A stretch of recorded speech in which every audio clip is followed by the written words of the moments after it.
بسم اللہ الرحمن الرحیم۔ ساری تعریفیں اللہ رب العالمین کے لیے ہے جو ہر چیز کو پیدا کرنے والا ہے۔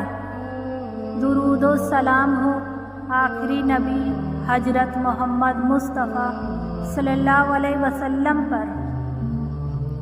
جب نہ آسمان تھا نہ زمین، نہ سورج تھا نہ چاند نہ ستارے، نہ کوئی جن نہ کوئی انسان نہ کوئی مخلوق، صرف اللہ تعالیٰ اپنی شان کے ساتھ موجود تھا۔ پھر اللہ نے فرشتوں سے فرمایا، میں زمین پر اپنا خلیفہ بنانے والا ہوں۔ فرشتوں نے عرض کیا، اے پروردگار، کیا تو ایسے کو پیدا کرے گا جو وہاں خون بہائے گا اور فساد کرے گا، جبکہ ہم تیری تسبیح اور تقدیس کرتے رہتے ہیں؟ اللہ تعالیٰ نے فرمایا، میں وہ جانتا ہوں جو تم نہیں جانتے۔ اللہ نے جبریل علیہ السلام کو زمین سے مٹی لینے بھیجا۔ زمین نے التجا کی، مجھے مت لو۔ جبریل علیہ السلام لوٹ آئے۔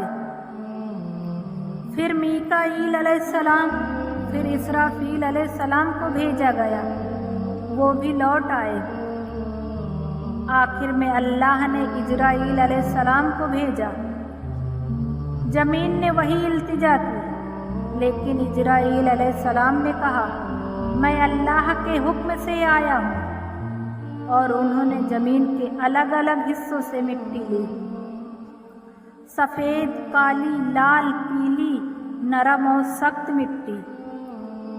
یہی وجہ ہے کہ انسانوں کے رنگ، مزاج اور عادتیں الگ الگ ہیں۔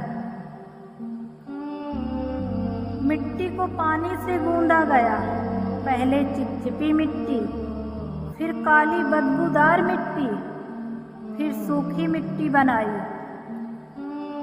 پھر اللہ تعالیٰ نے حضرت آدم علیہ السلام کو بہت بڑا جسم بنایا۔ وہ جسم کئی سال پڑا رہا۔ فرشتے دیکھ کر حیران ہوتے۔ ابلیس اندر جاتا اور کہتا، یہ کھوکھلا ہے، میں اسے گمراہ کروں گا۔ جب اللہ کا حکم ہوا تو آدم علیہ السلام کے جسم میں روح پھونکی گئی۔ روح جیسے ہی آنکھ تک پہنچی، انہوں نے دیکھا، جیسے ہی ناک تک پہنچی انہوں نے چیخ ماری اور کہا، الحمدللہ۔ اللہ نے فرمایا، روح پورے جسم میں گئی اور آدم علیہ السلام زندہ ہو گئے۔ اللہ نے فرمایا، آدم کو سجدہ کرو۔ سارے فرشتوں نے سجدہ کیا، مگر ابلیس نے انکار کر دیا اور کہا، میں آگ سے بنا ہوں اور یہ مٹی سے، میں اس سے بہتر ہوں۔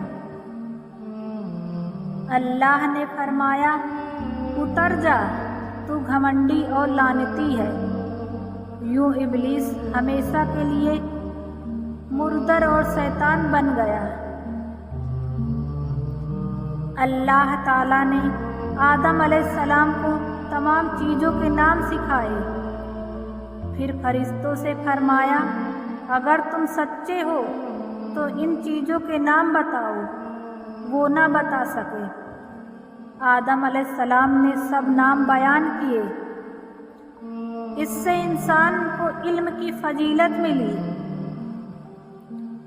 اللہ نے آدم علیہ السلام کو جنت میں ٹھہرایا، پھر ان کی جوڑی کے لیے حضرت حوا علیہ السلام کو پیدا کیا۔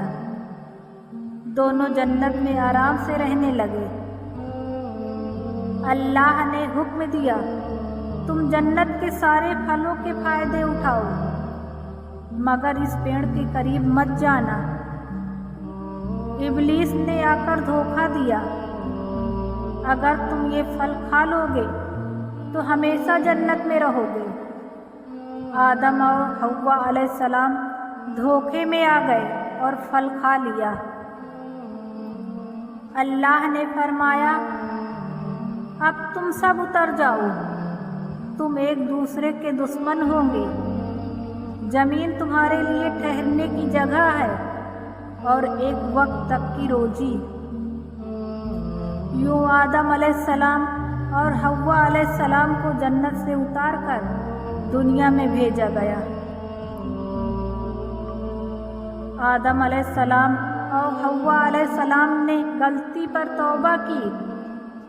اے ہمارے رب، ہم نے اپنے اوپر ظلم کیا، اگر تو معاف نہ کرے گا تو ہم ضرور گھاٹے میں پڑے جائیں گے۔ اللہ نے ان کی توبہ قبول کی۔ انسان مٹی سے ہے، اس لیے اسے گھمنڈ نہیں کرنا چاہیے۔ شیطان گھمنڈ کی وجہ سے لعنتی بنا۔ علم اور توبہ انسان کی سب سے بڑی شرافت ہے۔ اللہ کی نافرمانی کرنے والا ہمیشہ نقصان میں رہتا ہے۔